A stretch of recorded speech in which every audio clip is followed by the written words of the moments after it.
seus olhos, pela tua cabeça. Começa a pensar no nosso Salvador, ó Jesus Cristo, nosso Senhor, nosso Salvador, Rei maravilhoso. Ó Jesus, quantos nomes o Senhor tem! O Senhor é Salvador, o Senhor é Rei, o Senhor é o Cordeiro imolado, o Senhor é o Filho de Deus. O Senhor é o nosso pastor, Senhor Jesus. Como nós somos gratos, Senhor Jesus. O Senhor é o cabeça da igreja, o Senhor é o noivo. O Senhor é aquele que nos guia e nos orienta. O Senhor é a porta, o Senhor é o caminho, o Senhor é a verdade, o Senhor é a vida. O Senhor é a plenitude de Deus. Oh, meu Deus, como o Senhor é bom, Pai, por ter nos apresentado o nosso Salvador. Quando lemos em Hebreus 11, a galeria dos heróis da fé, tantos homens que devotaram a vida a segui-lo, tantos homens que fizeram tantas proezas no teu nome, Senhor Deus maravilhoso, mas nenhum deles teve a bênção que nós temos, que é conhecer o Cristo. Oh, meu Deus, quanto privilégio! Quanto privilégio ter o Verbo que se fez carne, habitou entre nós e ainda habita entre nós, aqui na igreja, através das Escrituras, no amor entre os irmãos, na comunhão do Espírito Santo. Ó Pai amado, Deus querido, irmão e irmã, vai agradecendo a Deus, vai agradecendo a Deus por Jesus Cristo, nosso Salvador, ter vindo a esse mundo, ter feito a obra completa em nosso favor. Se hoje nós estamos aqui de pé, se hoje nós podemos ter esperança na salvação, é porque Jesus veio até nós. Ele trilhou aqui nesse chão que nós pisamos, nesse planeta, para pregar o Evangelho, para mostrar a vontade de Deus, que é de curar, abençoar, libertar, prosperar, beneficiar as famílias. Tantos pais que chegaram aos pés de Jesus pedindo por seus filhos e Jesus foi lá e fez a obra. Tantas mães que pediram pelos seus filhos e Jesus fez a obra. Até aqueles que pediram pelos seus servos, Jesus fez a obra. Quem tinha fé recebeu, quem não tinha fé também recebeu, porque o amor de Deus não tem limite. Oh Pai, obrigado, Senhor. Obrigado, Senhor Jesus. Obrigado, Santo Espírito de Deus, por estar aqui, por nos orientar também nessa noite. Mais uma noite de estudo bíblico, mais uma noite dedicada à compreensão da obra magnífica de Deus, da salvação maravilhosa realizada no corpo de Cristo, para entender os desígnios do Espírito Santo, o lugar da palavra, qual é o nosso papel nesse mundo, qual é a missão que o Senhor nos deu. Oh Deus amado, Pai querido, obrigado por mais essa noite. Guia-nos nessa palavra no entendimento, tanto no coração quanto na mente, para nos envolver por inteiro, no corpo, na alma e no espírito. Tudo é para a tua honra e para a tua glória. Diga após mim: Senhor Jesus, obrigado por eu poder aprender sobre o Senhor e sobre a obra de Deus. Graças a Deus. Aquela salva de palmas para o nosso maravilhoso Deus. Pode se sentar, irmãos, em nome de Jesus. Oh, como é bom estar na casa de Deus. Como eu fico feliz de chegar esse momento. Só de sair ali da José de Salgado, vai chegando, vai dando um calor no coração. Oh, Deus, ver aqui os irmãos. Poxa, como é bom estar aqui. Irmãos, nós vamos continuar a nossa peregrinação. Nós estamos chegando ao terceiro culto de estudo bíblico. Falamos sobre a reconciliação na cruz. Falamos um pouco sobre a justificação, abordando as três teorias mais importantes que falam sobre a obra de Jesus Cristo. Hoje nós vamos continuar falando sobre a justificação, mas para começar a tratar de outro assunto. Outros, na verdade, dois assuntos importantes: a graça e a fé. Amém? Então vamos começar com Deuteronômio, capítulo 32, versículo 4. Vamos começar aqui revisando algumas coisas que a gente já sabe muito bem, mas que não é demais a gente recordar. Deuteronômios 32, capítulo 32, versículo 4.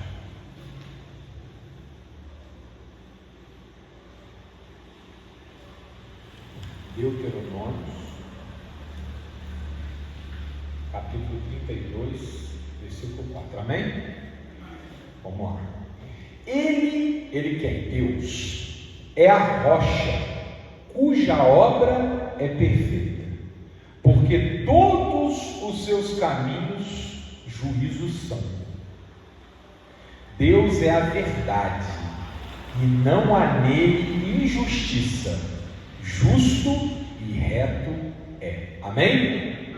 O que nós estamos vendo nesse versículo? Singelo, porém profundo. Nós estamos falando sobre algumas características de Deus, que na verdade giram em torno de uma das definições do nosso Deus maravilhoso.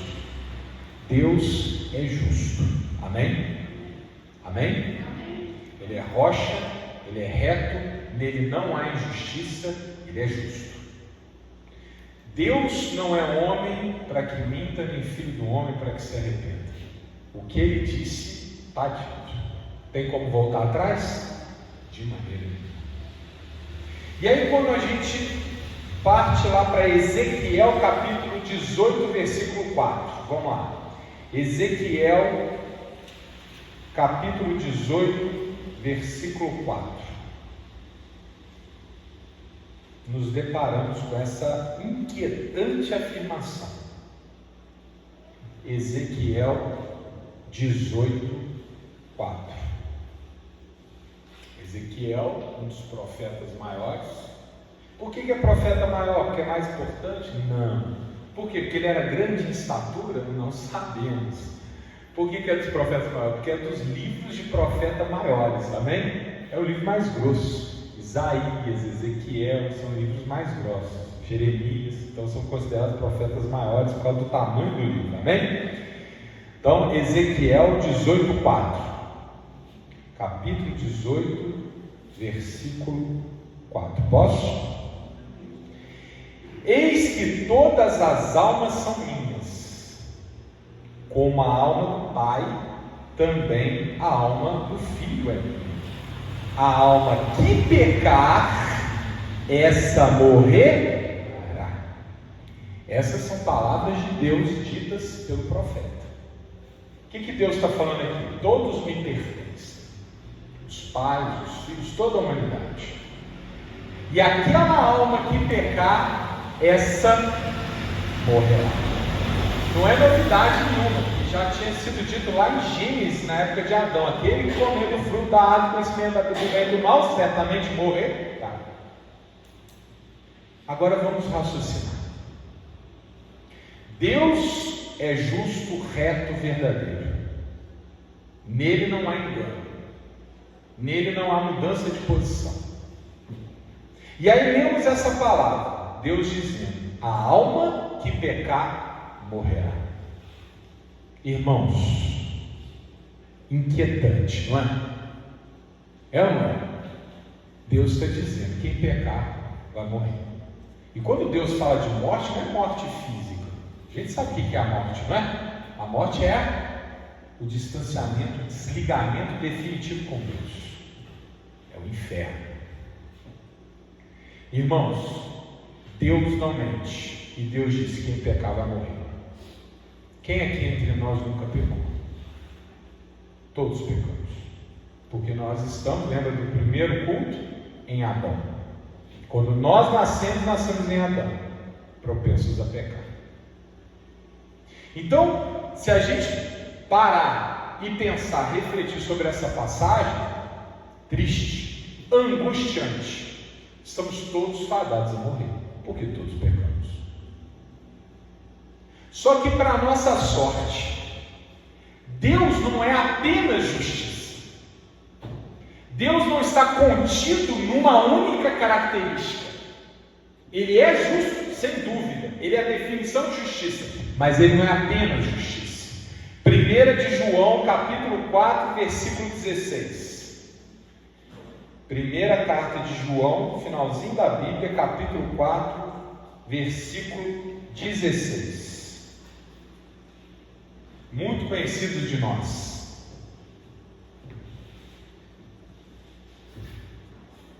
Primeira de João, capítulo 4, verso 16. Amém? Posso? 1 de João, capítulo 4, versículo 16.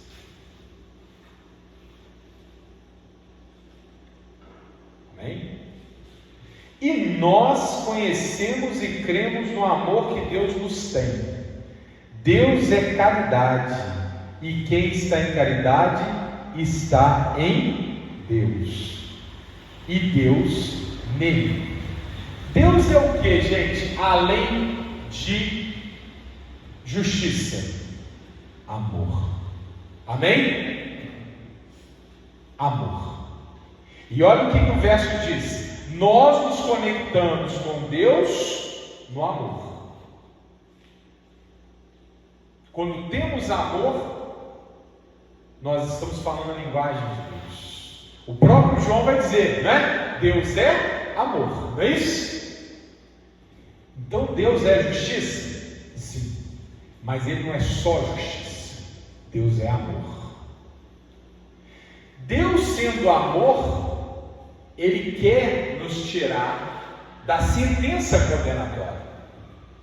Nós deveríamos morrer. Bom, se for depender de nós, o caminho é a morte. Mas Deus não é só justiça, Ele também é amor. Então Ele nos dá uma oportunidade. O que Deus faz? Ele compatibiliza a justiça com o amor, através da misericórdia. Está ficando claro ou está difícil? Está claro, não está? Ele é justo, mas Ele não é só justo, Ele também nos ama. Então Ele vai compatibilizar as duas coisas. Como que Ele faz isso? Se você pecar, morrerá. Quem pecar tem que morrer. Mas Deus não quer que nós morramos. Então o que Ele faz? Ele se dá no nosso lugar e morre a nossa morte. Amém? Ele disse: o pecado vai levar à morte. Alguém tem que morrer. Quem deveria morrer? Nós. Mas Deus é amor. Então o que Ele faz? Ele morre por nós. Amém? Ele exerce a misericórdia dele e morre por nós. Deus mentiu? Não. Deus enganou? Não. Deus mudou de ideia? Não. Deus amenizou o pecado? De maneira nenhuma. Ele manteve a posição dele. O pecado leva à morte. Só que ao invés de nós morrermos, Ele resolve morrer no nosso lugar. E como que Ele faz isso? Trazendo seu Filho a esse planeta. Jesus vivia na glória. Lê lá Colossenses capítulo 1, para deixar inquestionável. Ou João capítulo 1 também. O verbo estava com Deus antes do mundo, não é isso? E aí Ele veio e habita esse planeta. Ou seja, Jesus abandona a glória e vira carne, vem para o mundo para sofrer a nossa morte. Diga glória a Deus. Glória a Deus. Então Deus continua sendo justo e ao mesmo tempo misericordioso. Como que isso acontece? Na cruz. É ali que se compatibiliza essas duas naturezas de Deus. Irmãos, eu não vou aqui me alongar sobre esse assunto, que nós vamos tratar mais à frente. O que nos faz cristãos diferentes de todas as outras fés que existem no mundo? Nós somos a única religião, vamos colocar assim, o único credo religioso que diz que Deus morreu pela humanidade. Ninguém fala isso, só o cristão. E não é à toa que o cristão, quando afirma que Deus morreu por nós, o cristão ele é dedicado àquele que está falando nessa parte de caridade, ao amor. Por quê? porque nós não conseguimos nada para nós. Deus nos concedeu a salvação. Está claro o que eu estou falando? Isso vai gerar em nós o que? Gratidão. De maneira que nós não vamos perseguir a nossa salvação através das nossas obras, porque nós recebemos a salvação de graça dada por Deus. O que nos faz melhores? Não é a busca pela salvação, é exatamente a gratidão por termos sido salvos, amém?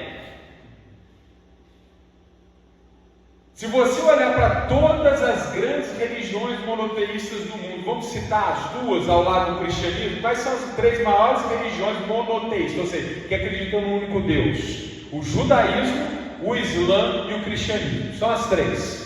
O que faz o cristianismo diferente das outras duas? De maneira clara, concreta, o fato de que o Islã, o indivíduo que segue o Islã, ele acredita que ele vai ser salvo se ele for bom.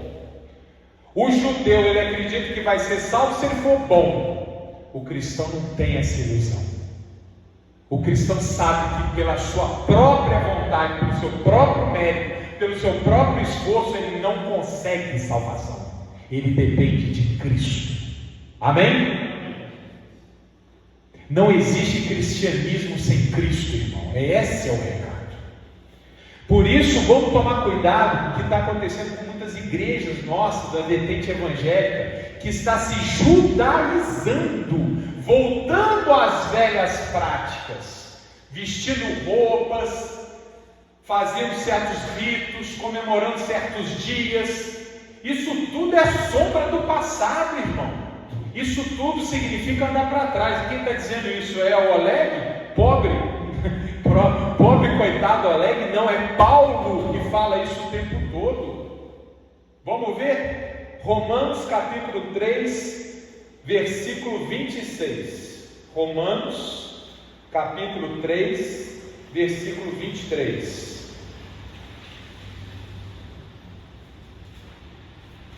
Que é exatamente, nós vamos começar do meio da pregação, da última pregação, e vamos avançar até o final desse capítulo. Romanos capítulo 3, versículo 26.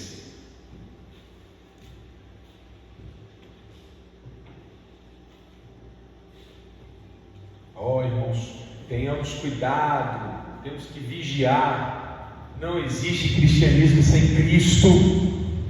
Tirar Cristo da jogada é subverter a nossa fé. Não existe hipótese de imaginar uma fé verdadeira se Cristo não for o centro. Amém? E é Paulo que nos mostra isso no capítulo 3, versículo 26. Vamos lá. Para a demonstração da sua justiça nesse tempo presente, para que ele seja justo e justificador daquele que tem fé em Jesus. Onde está logo a jactância? Jactância que é nitidez, tá? Tirar onda. É excluída. Por qual lei? Das obras? Não, mas pela lei da fé. Concluímos, pois, que o homem é justificado pela fé, sem as obras da lei. É porventura Deus somente dos judeus? E não é também dos gentios? Também dos gentios, certamente. Se Deus é um só, que justifica pela fé a circuncisão, e por meio da fé a incircuncisão. Anulamos, pois, a lei pela fé? De maneira nenhuma. Antes estabelecemos a lei. Irmãos, Paulo está dizendo o que nessa passagem? Aquele que busca se salvar pelo seu próprio mérito, por causa de um ritual, de uma reza, de um comportamento, de um rigor, sabe, de seguir certo passo a passo de santidade. Esse homem que faz isso tudo sem Cristo, irmão, ele está se enganando. Nada vale. Você pode jejuar 7 dias por semana, se Cristo não tiver, não vale. Você pode pegar os mandamentos do Antigo Testamento e tentar seguir todos. Não vai conseguir, mas pode tentar. Se Cristo não estiver ali, não vale. Porque o que salva não é o que a gente faz. Cristo nos salva.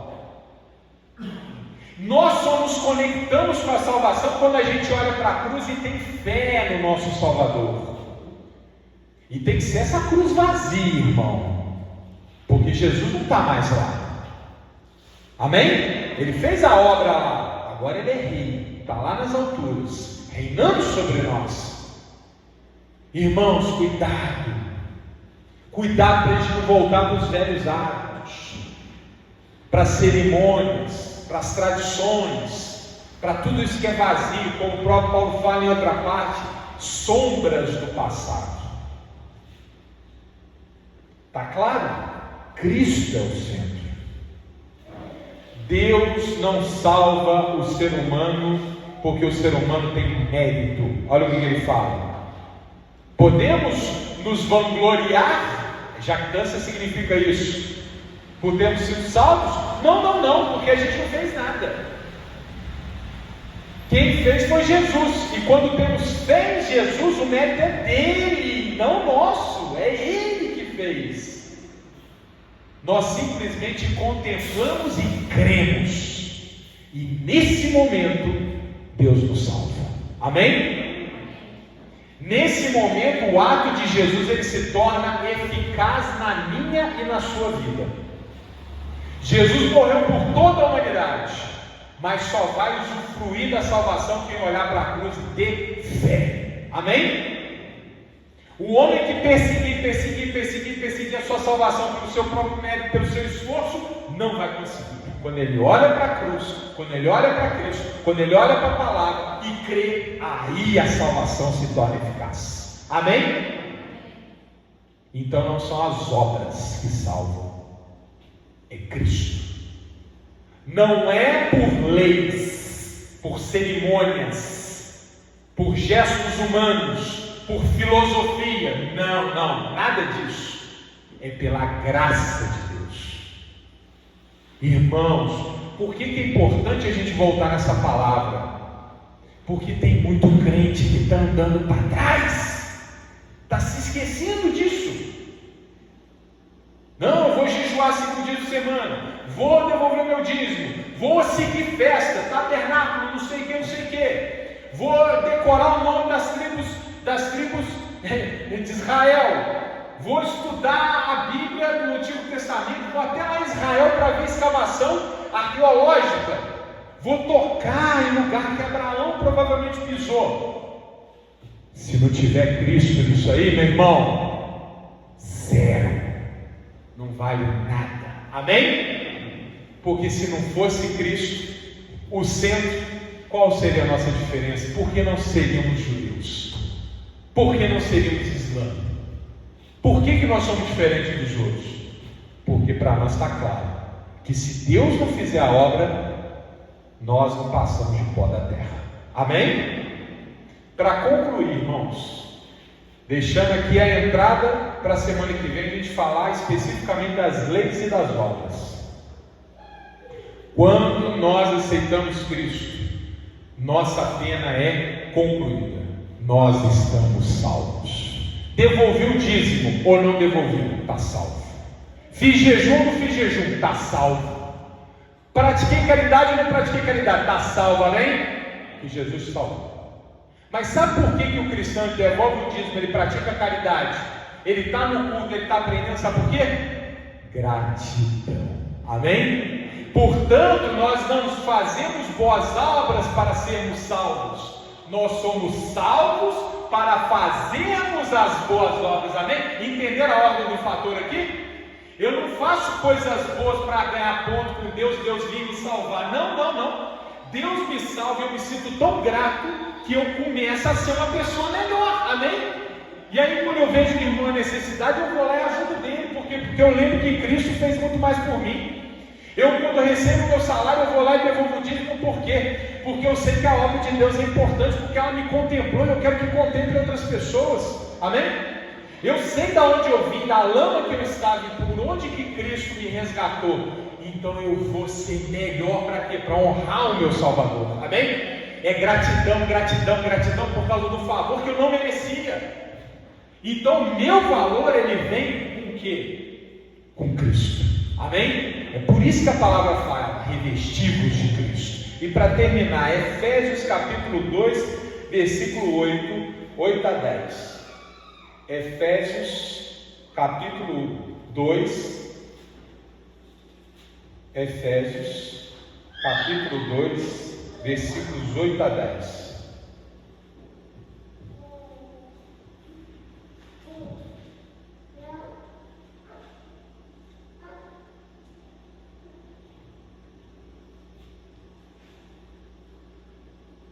Capítulo 2, versículos 8 a 10, amém? Quando vocês vão achando, o que significa então justificação? Tornar o injusto, justo. Amém? Era para que nós estivéssemos na cadeia. De repente Deus vai lá, bota Jesus no nosso lugar para cumprir a nossa pena e nos solta. Amém? Limpa a nossa ficha. Justificação. Amém? Palavra forte para o Evangelho. Efésios 2:8. Posso? Devagarinho, ó. Porque pela graça, pelo favor de Deus, sois salvos. Deus faz o favor de nos salvar por meio da fé. Quando eu tenho fé, eu sou salvo. Quando eu tenho fé, a graça se torna eficaz na minha vida. Fé em quê? Isso não vem de vós, não é meu mérito, não é meu sacrifício, não é eu correndo atrás, é dom de Deus. Amém? Edificado sobre o fundamento dos apóstolos e... desculpa. Não vem das obras, para que ninguém se glorie. Irmão, pausa. Está lá a jactância na passagem anterior. Nós podemos bater no peito e falar, eu consegui. Não. Cristo conseguiu para mim, amém? Então, a humildade de entender quem é quem. Cristo é o Salvador. Eu sou grato do que Cristo fez para mim, então me torna uma pessoa melhor. Mas não foi por minha causa, foi por causa de Cristo. Por fim, 10. Porque somos feitura sua, criados em Cristo Jesus para as boas obras. Amém? Olha a ordem dos fatores. É a graça de Deus que nós recebemos pela fé, que nos faz sermos pessoas melhores, feitura sua, para praticar boas obras. E para concluir, as quais Deus preparou para que andássemos nelas. Amém? Onde é que Deus nos mostra o caminho? Nas Escrituras. Para concluir e amarrar tudo. Está claro, irmãos, que alguma coisa obscura? Não. Deus é justo. Ele disse: o pecado leva à morte. Nós deveríamos morrer. O pecado leva à morte. Mas Deus também é amor. Por misericórdia, Ele conclui, Ele faz valer a sua palavra. A morte acontece, mas não a nossa. Ele morre. Quando Ele morre, nós passamos a ser justos. Porque a gente tem mérito? Não, porque Cristo pagou a pena, substituiu, mostrou o valor dele para nós, fez o que era para ser feito conosco. Amém? Então nós recebemos sem merecimento nenhum, graça. Como que isso se torna efetivo na nossa vida? Quando eu olho para Jesus e creio nele. Amém? Fé. E nesse momento eu vou começar a me tornar uma pessoa melhor. Não é porque eu quero ir para o céu, mas é porque Cristo garantiu a reconciliação e Ele garantiu o meu nome no livro da vida. Amém? Glória a Deus. Então aquela salva de palmas para o nosso Deus, em gratidão a Jesus Cristo, nosso Senhor e Salvador. Irmãos, curva a sua cabeça e vamos fazer uma oração muito rápida para agradecer por essa hora. Ó Senhor Jesus, nos dirigimos, Senhor Jesus, com muita humildade ao Senhor nessa noite. Na primeira parte da oração, nós agradecemos a Deus por ter nos dado o Senhor. Agora nós falamos diretamente com o Senhor Salvador, com o coração contrito, aqui na nossa posição, daqueles condenados que só não vão para a morte porque o Senhor morreu por nós. Senhor Jesus, obrigado, Senhor Jesus. A tua igreja te agradece. Obrigado pelo Senhor ter feito, porque o Senhor não precisava ter feito. O Senhor nos amou primeiro.